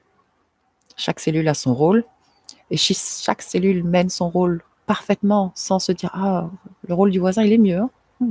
J'aimerais bien sa place. Hein. » Ah bah déjà, peut-être que ça irait mieux. Le boulot, ben, si on n'aime pas son boulot et qu'on y est, malgré tout, on n'est pas en accord avec soi. Si on aime son boulot, on va plus trop le considérer comme un boulot. Tout est question de point de vue, peut-être. Le sujet de l'astral est très présent dans l'échange. Est-ce parce que l'homme est très dépendant du collectif et pas suffisamment centré sur lui-même pour évoluer? Alors, l'être humain est très dépendant non seulement du collectif, mais surtout de ses mémoires. Surtout de ses mémoires déjà personnelles. Et après, effectivement, toutes les mémoires collectives dans la génétique. Non pas qu'il n'est pas suffisamment centré sur lui-même, il n'est pas suffisamment dans l'expression directe de ce qu'il devrait exprimer. Par exemple, je suis en train de travailler devant mon ordinateur et puis j'ai un truc, tu sais, pas une pensée, hein, parce que la pensée, elle vient et on l'entend, mais un truc qui me dit « Ah, tu devrais appeler un tel », mais Vraiment pas dans le sens d'une pensée. On ne le reçoit pas comme ça vraiment. C'est plutôt un tilt, une information qui est là, comme un truc téléchargé, mais sans mots, sans couleur, sans image, sans son. Et là, donc, on a ça qui arrive, l'impulsion, comme ça. Et nous, ce qui va se passer très souvent, c'est qu'on va y mettre la pensée. La pensée va récupérer ça, il va dire non, non, mais il y a ça, il y a ça. Un exemple tout con, ah bah, appelle maman. Ah non, je vais l'embêter. Ah, quelle heure il est? Oh non, elle va trop parler dans ma tête. Oh non, demain. Oh non.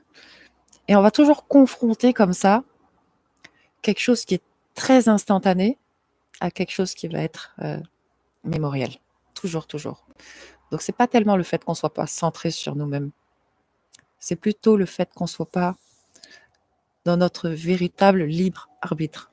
C'est-à-dire, pardon, le choix d'écouter, de suivre, pas d'écouter. Parce que, encore une fois, quand on dit écouter, on pourrait croire qu'il y a du son ou il y a de l'image. Mais le choix de suivre ce qui nous impulse, ce qui nous donne l'impulsion, ou le choix de la confronter et de dire non plus tard, non, je ferai ça. Bref. Combien de fois vous vous êtes dit ah, j'aurais dû m'écouter, j'aurais dû faire comme j'ai ressenti, comme j'ai eu le feeling, et vous ne l'avez pas fait. Voilà, c'est là que l'homme s'abuse lui-même, je dirais.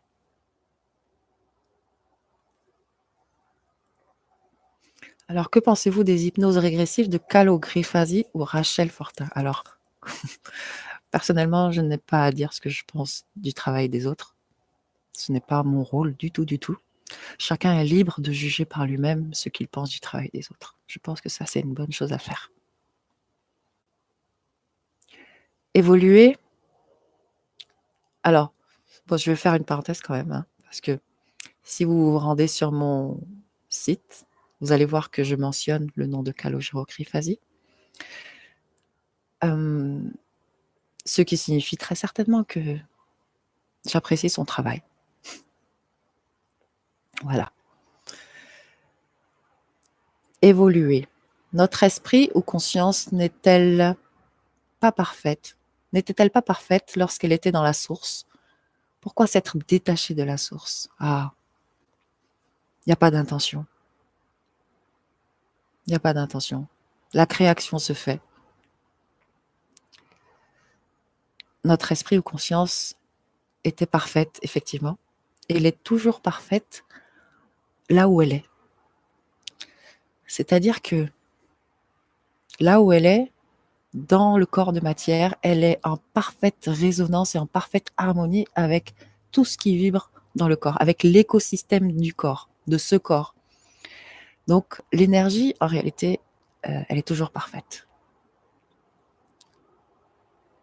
Elle va s'exprimer de différentes manières, mais toujours en parfaite harmonie avec ce avec quoi elle s'exprime, ce dans quoi elle s'exprime vraiment.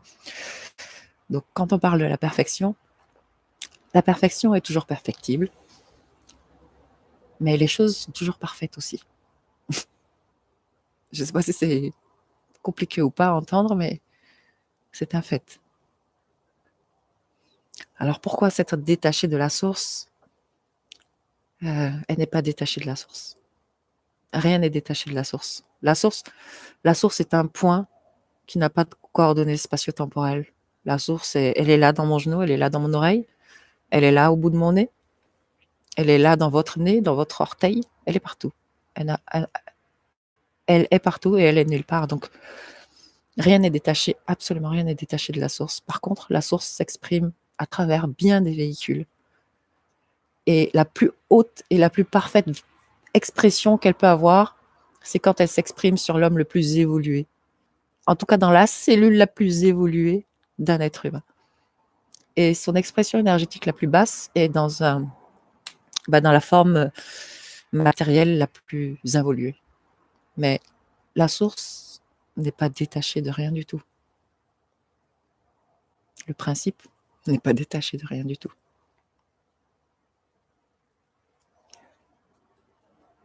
Il se crée un contexte d'expérience. Avec l'involution, il se crée juste un contexte d'expérience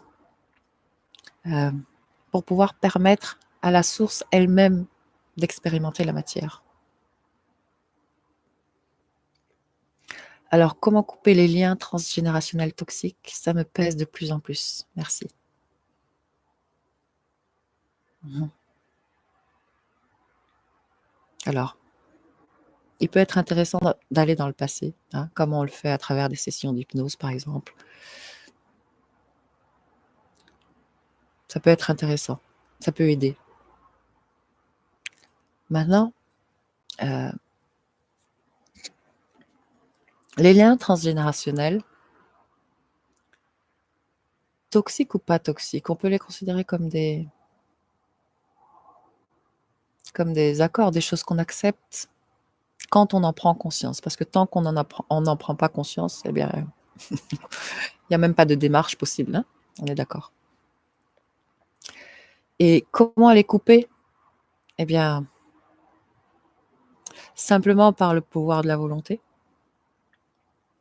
parce que c'est un pouvoir immense. Maintenant, il faudrait qu'il s'agisse d'une volonté qui ne soit pas manipulée par le plan de l'émotion, par exemple, le plan de l'astral. Il faudrait qu'il s'agisse d'une volonté d'intelligence, régie par l'intelligence, j'entends. C'est-à-dire, vous voyez, comme quelqu'un qui voudrait se voir guérir d'une maladie, alors que cette maladie même est censée lui apprendre des choses.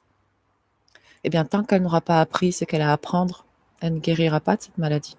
Puisque la maladie, elle est là expressément pour lui permettre, c'est un cadeau pour lui permettre d'apprendre quelque chose. Et cette personne, si c'est une maladie pour lui permettre d'apprendre quelque chose, eh bien, personne ne pourra la guérir. Pas un magnétiseur, personne.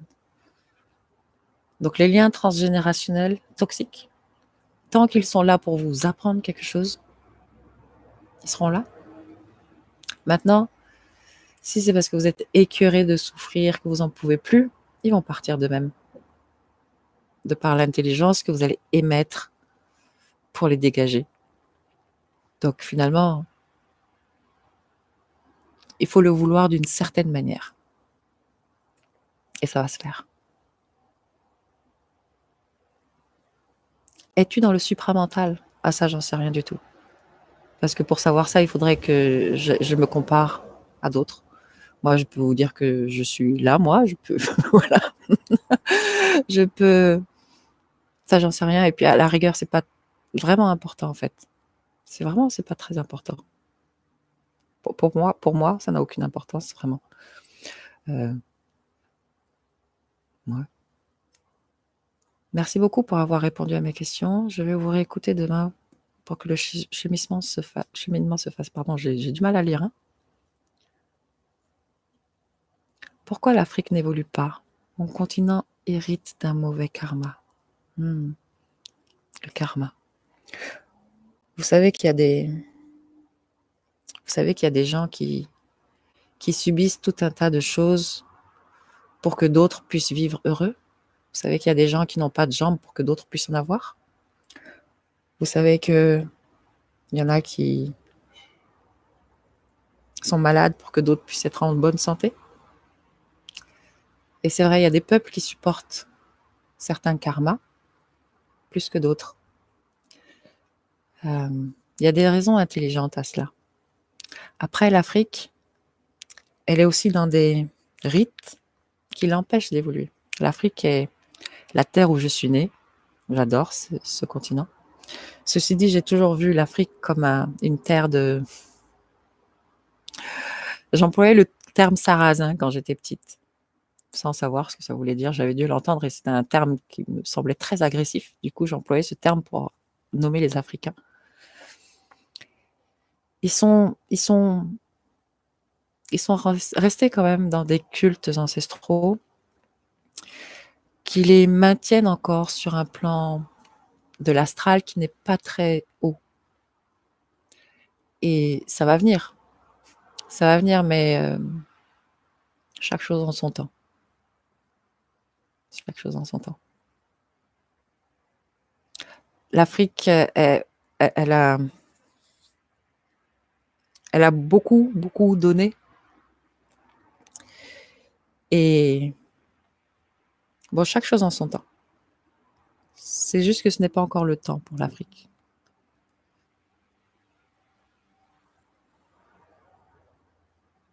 Je ne veux pas rentrer plus en profondeur parce que ça va être un sujet trop long, ça va me tenir longtemps. J'ai contracté un cancer en 2012 et effectivement, j'ai appris et compris énormément. Que pensez-vous de la loi d'attraction, la pensée créatrice, et l'avez-vous mise en œuvre dans votre vie? Alors, ce ne sont pas des exercices que je suis allée faire consciemment. Encore une fois, je ne suis pas dans ce genre de recherche. J'ai fait un peu de développement personnel à un moment donné de ma vie où je faisais du marketing de réseau dans les produits de bien-être. Donc, je me suis dit, tiens, bon. Et puis c'était un peu nouveau, PNL, tout ça. Mais bon, c'était intéressant parce que ça permet d'apprendre certaines notions sur le cerveau et la neurologie. Mais pour moi, ça s'arrêtait là. Je comprends bien qu'il y a une loi de résonance et que tout est attraction. L'amour, parce que l'amour est la seule loi qui régisse tout l'univers en entier. Mais l'amour vraiment. Or, l'homme, dans son amour planétaire, il a une coloration très particulière, mais tout n'est qu'attraction. Absolument tout n'est qu'attraction. On attire ce qu'on vibre, vraiment. Donc, c'est pas quelque chose dont je parlerais comme la majorité des gens en parlent peut-être, mais c'est vraiment pour moi pas une loi d'attraction, ou alors on parle de la loi d'amour, de la loi d'attirance-répulsion. C'est-à-dire que vraiment on attire ce qu'on vibre. La pensée créatrice, honnêtement, je pense que la pensée ne crée rien. Voilà. La pensée elle ne fait que manipuler l'être humain, à lui faire croire qu'il a un pouvoir quelconque au niveau de l'ego. Et c'est tout.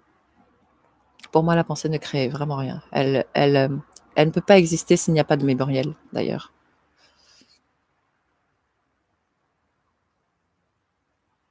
J'ai une question concernant les hypnoses régressives. J'ai vu beaucoup de vidéos et les problèmes des gens sont souvent liés aux entités de l'astral. Doit-on penser que nos problèmes viennent de là? Alors, quand on parle de l'astral, on parle du plan psychologique de l'être humain, du plan des émotions et du plan de la mémoire. Tout ce qui est enregistré dans la mémoire, tout ce qui a été appris depuis des générations et des générations, parce que tout notre codage cellulaire comprend les mémoires du passé. Et c'est ça qu'on va appeler entité astrale. Maintenant, entités, ce sont des énergies qui cherchent à survivre, en fait, qui vont parfois, très souvent, être créées par l'être humain et qui vont ensuite chercher à vivre à travers l'être humain, à s'exprimer à travers l'être humain et à vivre à travers l'être humain.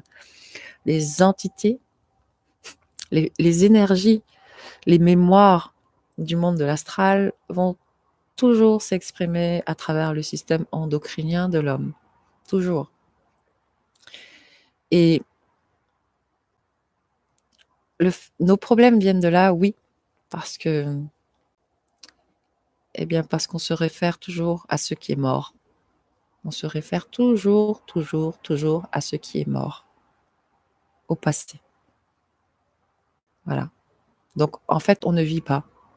On est à moitié vivant, à moitié mort. Et mort vivant, pour la majorité. Voilà. Alors, la 5G, les vaccins, la nourriture chimique, est-ce que ce sont des entités qui veulent nous écraser? La 5G, les vaccins, la nourriture chimique sont des choses apportées non pas par des entités qui veulent nous écraser, mais par des entités qui veulent nous voir évoluer plus vite qu'on ne peut évoluer pour le moment. Et pour ce faire, ces entités-là sont prêtes à tout. Ces entités-là ont conscience du processus de réincarnation. Elles ont conscience que quand un village entier meurt, eh bien, un village de 100 personnes meurt, eh bien, ces 100 personnes dans le monde de la mort vont se fusionner et vont renaître dans un corps plus évolué, dans un corps plus évolué. Donc, de 100 personnes, on va se ramasser à une personne, mais vachement plus évoluée. Ces entités lucifériennes, les Illuminati, sont des... Alors, on parle des entités qui manipulent l'être humain. On ne parle pas d'un être humain qui fait partie d'une secte ou d'une société secrète. On parle bien de la manipulation qu'il y a dans cet être humain. C'est-à-dire que l'être humain, lui, il est toujours de bonne volonté. Il va toujours faire les choses par bonne volonté. Toujours. En fonction de son point de vue, bien sûr. Mais pour lui, ça sera toujours fait avec de la volonté, de la bonne volonté. Il est très manipulé, oui, pour faire de nombreuses choses. Aouh! Je viens de me faire piquer, je crois. Bon, c'est comme ça. Ça devait être une abeille, parce qu'on a beaucoup de lavande. Voilà. Donc, toutes ces choses-là sont amenées effectivement pour créer une accélération, en fait. Ouais. C'est permis. Je peux pas vous dire c'est bien, c'est pas bien, c'est permis. Quand je parle d'entité, je parle de reptiliens, d'humanoïdes, d'insectoïdes. Et oui, ce sont des archétypes mémoriels. Vous savez que... Ah, bien. Alors, je vais annoncer la fin de ce live dans 10 minutes parce que c'est ma batterie qui va lâcher.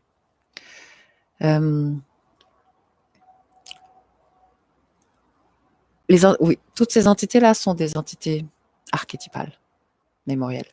Elles sont toutes issues du plan de l'astral. Ou alors, il s'agit d'archétypes cosmiques, mais c'est toujours pareil.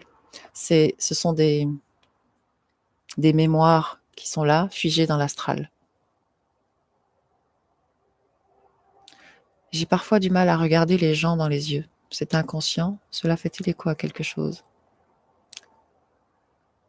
Alors, pour répondre comme ça, spontanément, je dirais un manque d'autorité pour toi-même, par toi-même. C'est-à-dire que tu as du mal à afficher ton autorité. Je ne dis pas suffisamment confiance, mais quelque chose qui bloque la confiance, des peurs.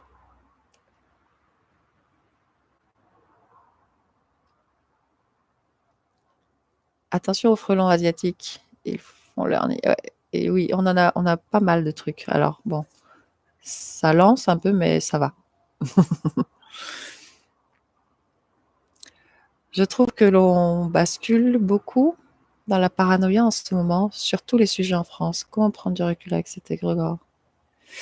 Et oui, eh bien, déjà, c'est une bonne chose que de prendre conscience que ça fait basculer dans la paranoïa. Certaines choses font basculer dans la paranoïa. Il faut savoir prendre des informations, mais toujours effectivement en gardant une certaine distance avec les informations. Comme avec tout, en fait, comme avec les vibrations que vous pouvez ressentir. D'ailleurs, quand vous sentez que ça vibre pas, quand vous sentez que ça fait crisper quelque chose en vous, et ben, n'accordez pas d'attention à ça. N'accordez pas d'attention vraiment à ça. Quand vous sentez des énergies négatives, que ce soit dans un discours ou dans une action ou quoi que ce soit, vous n'êtes pas obligé de prendre ça. Vraiment pas. Vous n'êtes pas obligé d'avoir peur de ça. Vous n'êtes pas obligé de le prendre non plus.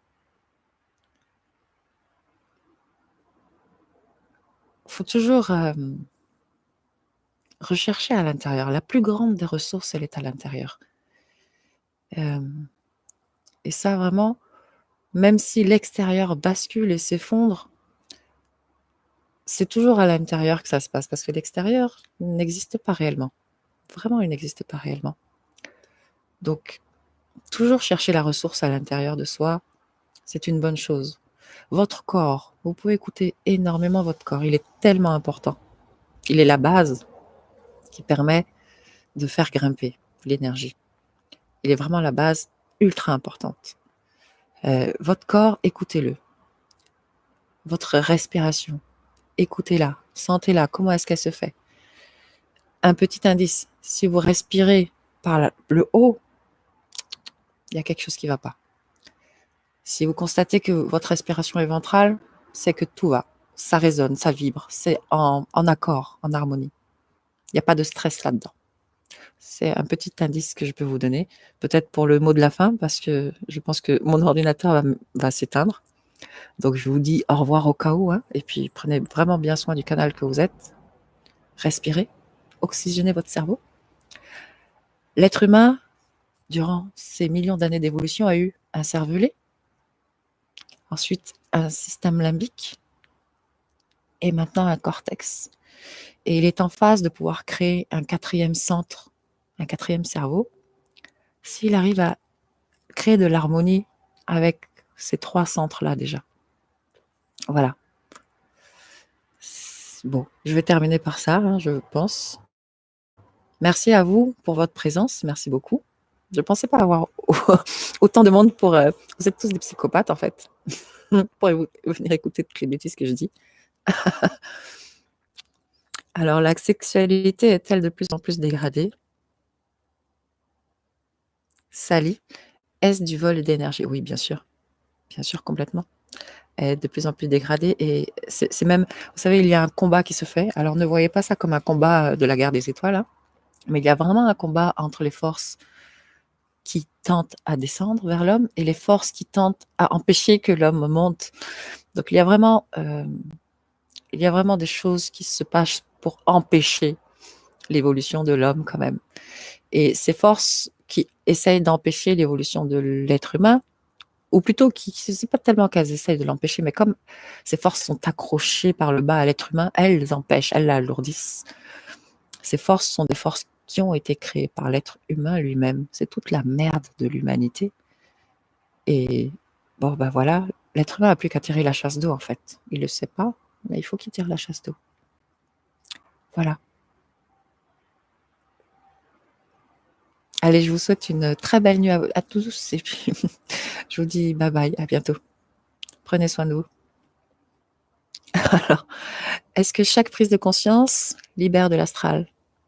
Chaque petite prise de conscience est une avancée vers nous-mêmes, vers la conscientisation. Allez, bye bye, ciao.